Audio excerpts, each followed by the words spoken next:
Hello, everyone, and welcome back to the Premiership Quarter. Today, I'm going to be doing my Under the Lights review for round 7 of the AFL season. I'm going to be going through all four games from Wednesday, Thursday, and Friday, giving a bit of a review of each and where I think the game was won and lost for the respective teams. So, with that being said, let's get straight into it. So, on the Wednesday night, to kick off Anzac Eve, we had Melbourne versus Richmond at the MCG.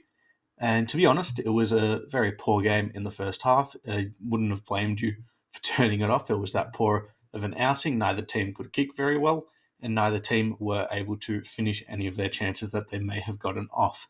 Melbourne's forward line looked off, and Richmond's forward line wasn't able to get any clear options, really, with Melbourne's defense holding up quite well. And then in the second half, based off the back of two Melbourne leaders in Gawn and Lever, they were able to get the game going on their terms. Lever, surprisingly, had the most disposals on the ground at 26 touches, which, as a key back, you don't really see that often these days. So that's really, really impressive for him. Max Gawn went crazy. Nuts game from him. Really, really impressive. And then up forward, Daniel Turner was the one who really turned things around for Melbourne. He was the one who was able to capitalise. He was the one leading up in the 30-35 meter range, and he was the one actually taking his chances and kicking the goals. So after that, Melbourne were able to get a bit of a lead, and Richmond never really looked like challenging. Their forward line structure wasn't at their best, and their back line after the second half just couldn't hold up to the Melbourne pressure. Also for Richmond, Jacob Hopper got another injury, meaning his 2024 and 2023 really have been completely ruined. And it's really unfortunate because he hasn't been able to provide almost anything to this Richmond side since coming here in that trade. Now, on the Thursday afternoon, we had the Anzac Day clash between Collingwood versus Essendon. And my word, did Essendon get out to a terrific start in the first 10 minutes of the quarter. They were able to get a 5 goal lead, or 4 goal lead, can't quite remember. And they looked awesome, to be fair. Collingwood, again, starting slow, not able to get their pressure game up, which is a real key aspect for them to be able to create those turnovers. And Essendon just looked really, really damaging every opportunity to score. They did. Jade Gresham had a lot of possessions in the front half. I heard David King say he had the most on the ground, and it just really worked for them. And then after that, Collingwood were able to get a couple late goals. Obviously, the Elliott one right at the end of the quarter, and that was really important for them to be able to get less margin heading into the second quarter and to be able to build off of that heading in. For Essendon, I think that the triple M's, the M&M's, Merritt, McGrath, and Martin were probably their three best players outside of Langford, who I think you can make an argument for definitely being there. Merritt, terrific in the middle as always, won the medal. I think he could definitely. I think he definitely deserved it. He's probably the most influential and biggest leader for Essendon on the ground, as he is every week. McGrath down back was exceptional. Really held Bobby Hill to probably his worst game of the season. Not to discredit Bobby Hill, but to really show how good McGrath has started this season. And then Nick Martin, who has been playing a bit higher up the field as of late. He's been able to get more damage with his ball use, and he's been able to kick a couple of goals as well. Kicked the winner against Adelaide last week and was able to get on the scoreboard in the last quarter again this week. And they're just really getting it done for Essendon. Up forward, you had Langford and Myercheck being the two real key targets. I think Myercheck kicked 3 goals, and Langford kicked 4 goals. Obviously, they both missed a couple late, which sort of decided the game in the end. Myercheck kicking one out in the full and another one that I think just squeezed in from behind, and then Langford, obviously, the one right at the end that got the scores level.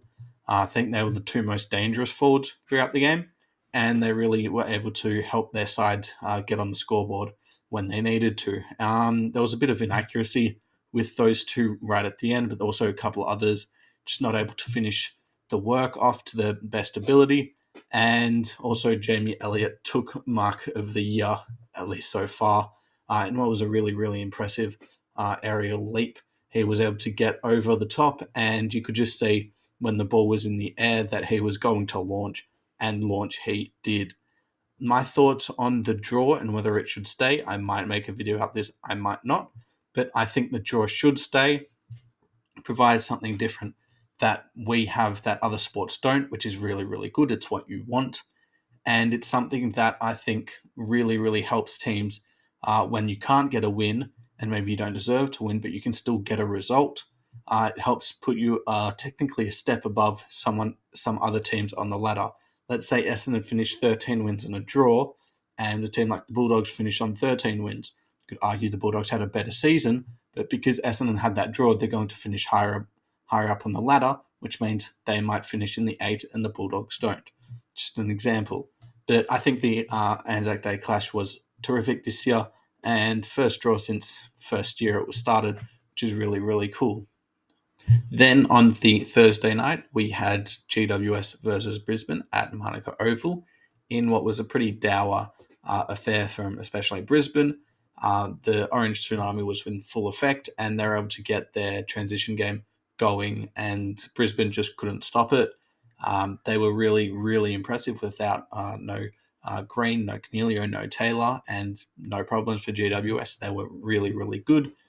They were able to really make sure that the Lions looked slow, they looked lethargic, and they didn't look like they had enough energy to be able to keep up with the Orange Tsunami. They looked a bit younger, they looked more youthful, they were exuberant, I think you could call it, and they really showed Brisbane up.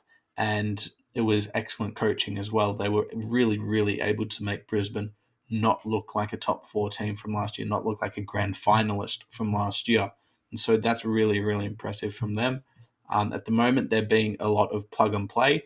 I think that their system is working so well to the point where players who are there don't necessarily matter. Obviously, it matters to a certain extent. Having Taylor, Green, Cornelio back would obviously help even more. But without Taylor and Green, their forward line and back line is still working perfectly. Buckley has stood up. Himmelberg has been excellent. Leaker Lee in Taylor's role has been very, very good, very impressive, and a potential piece for the future. And then up forward, you've got the Smalls and Daniel in Bedford, and now in Darcy Jones as well with the helmet. They're just being able to complete a role and to their best abilities as younger players. It's also able to get 9 straight goals against the Lions is really, really, really impressive. And I think that Brisbane need to step up. They're going to have a few more difficult games ahead because they're going to have a tough draw.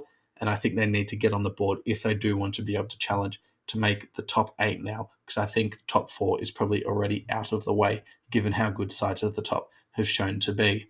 Then we had Port versus St Kilda on the Friday night, and Port Adelaide were able to get a very solid win with a bit of an injury carnage starting to happen. Connor Rosé looks to have gotten a relatively minor hamstring injury in maybe 3 to 4 weeks. Sam Powell-Pepper has unfortunately torn his ACL, so he'll be out for the year. And then Ali got concussed in a Jack Higgins tackle that I will potentially be making a video on, depending on the result of the tribunal, because there were also a couple of more difficult decisions that the MRO had to make this year. I think that Port Adelaide really, really stood up. Ryland Drew and Zach Butters were pretty impressive in a game where no one really, really stood out for any team. I think Charlie Dixon was excellent off his rest. He really showed that being able to have fresh legs at least every 3 to 4 weeks is going to really help him be able to play as many games this year as possible. It minimises injury risk and maximises the returns he can get. He kicked 4 goals, 4 straight, when Port Adelaide didn't necessarily kick as well as they could have. A lot of their shots, especially early, were from outside 50 and were on the boundary. And so it sort of got a bit mental for them, especially early on. And that's sort of why they missed a few. But I think a fair bit of it was difficult shots. So it wasn't 25 out directly in front. That was a bit later in the game anyway. And then the midfield for St Kilda Saints was absolutely dog shit. It's been a bit of a problem for them recently, especially where they just don't get any bang for buck. They might win it out of the clearance, but if it gets into someone like Seb Ross's hands, you know it's going 40 metres towards the boundary and it's not getting anything in return. Same thing with Zach Jones. They're just not getting any damage off the back of any dominance they can get, because without Rosie, they were able to get a bit of dominance throughout the midfield at times, but nothing happened from it. Rowan Marshall got injured early on and was able to play out the game, but he didn't look his best at all. He had a poor game to his standards. over the last couple of years, and that sort of hampered any attack that they could get from the midfield, with Jordan Sweet being in the ruck, who I thought did pretty well against an All-Australian calibre ruckman. You also had Willie Rioli kicking another dancing goal against the St Kilda Saints. Does it almost every time he plays us. It's very frustrating to watch, and I think we're missing Jimmy Webster quite heavily. It's not really been shown too much, but I think his aerial support that he provides as a lockdown has been sorely missed. Riley Bonner just isn't up to that defensively, and putting Liam Stocker in that role just isn't what Jimmy Webster provides. We did go a bit taller defensively. We being the Saints, they went with Howard, Cordy, Battle, and Wilkie against a taller Port Adelaide forward line, and it didn't look terrific. We gave away a few kicks, and that sort of means they weren't able to be with him with their speed. And so it's sort of a bit of a choice now whether they do want to go a bit taller defensively. I think they should, but I don't think it's Howard, Cordy, and Wilkie. I think it probably means a debut for potentially Isaac Keeler after Dougal Howard's return. I think he could be a real piece for it. I think it means you go Wilkie and Howard a bit more defensively, a bit more lockdown, and then you allow Keeler and Battle to be those more intercepts. I think that's what you need to do. And then I think your three smalls as your 7 defenders, it becomes Webster, it becomes Sinclair, and it becomes Naz, because they need to be freed up a bit more than what they are at the moment. But that's going to be it for the video. That's my Under the Lights review. If you enjoyed the video, please hit the like button. Really help push this video in the YouTube algorithm. Subscribe to the channel if you like this type of content. And thanks for watching.